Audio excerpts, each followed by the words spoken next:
Before the Ballon d'Ors, before the Champions League trophies, before the global fame and fortune, there was a 15-year-old boy on a small island in Portugal, battling something far greater than defenders on a pitch.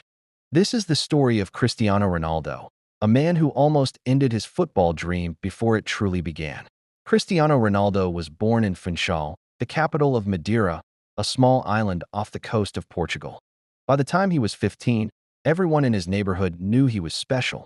Fast, skilled, obsessed with the ball. Cristiano didn't just play football, he lived it. He'd train for hours, often skipping meals, and even school to practice his dribbling and shooting. His mother, Dolores, was a cook, and his father, José Dinis, worked as a kit man at a local club. Money was tight, but the family supported his dream, no matter what it took.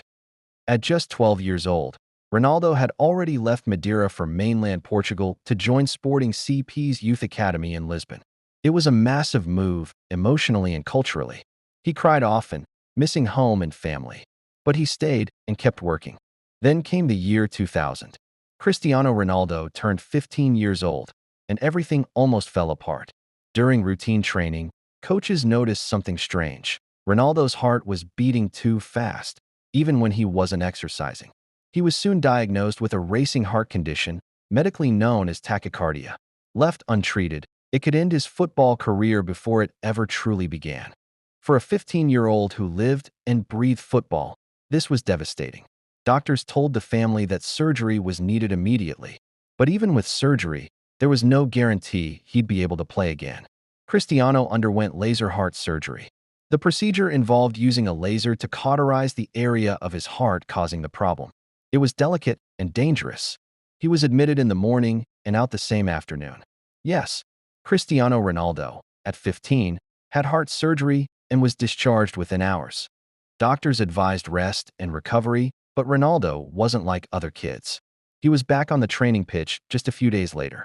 This moment revealed some key details about Cristiano, his obsession with improvement and his refusal to give up. Even at 15, his work ethic was elite. He trained longer than others, practiced harder, focused more. His Sporting CP teammates would sneak out for snacks or fun, but Cristiano stayed behind to train. He'd tie weights to his ankles to get faster, do extra sprints when everyone else was exhausted. One teammate said, "If we trained 2 hours, Cristiano trained for 4. He wasn't just playing football. He was becoming Ronaldo." After recovering from surgery, Ronaldo came back stronger. Coaches at Sporting began noticing how he outperformed older players. He wasn't just good, he was dominating. At just 15, he started playing in under 17 and under 18 teams. He was faster, sharper, more driven. One coach reportedly said, "This boy is going to be one of the best players in the world." It wasn't just words. By age 16, Sporting CP had him playing for their B team. And soon after, he was training with the first team, a rarity for someone so young. Ronaldo's rise wasn't without sacrifice. He struggled in school, not because he wasn't smart, but because football was everything. At 15, he made a bold decision. He dropped out of school to focus completely on football. It was a risky move, but for Cristiano, there was no plan B, no backup dream. It was either become a footballer or nothing. That level of dedication, at such a young age, was rare. It set the tone for the rest of his life. The year he turned 15 was both his greatest challenge and his greatest test. A heart condition nearly took him off the pitch forever, but he came back hungrier. He chose to leave school behind and doubled down on training. He pushed himself past every limit because he believed he could become the best in the world. And he would. Within just 2 years, he'd make his professional debut. By 18, he'd be signed by Manchester United. By 23, he'd win his first Ballon d'Or. But none of it happens without what he overcame at 15. Because legends aren't just made on the pitch. They're forged in fire.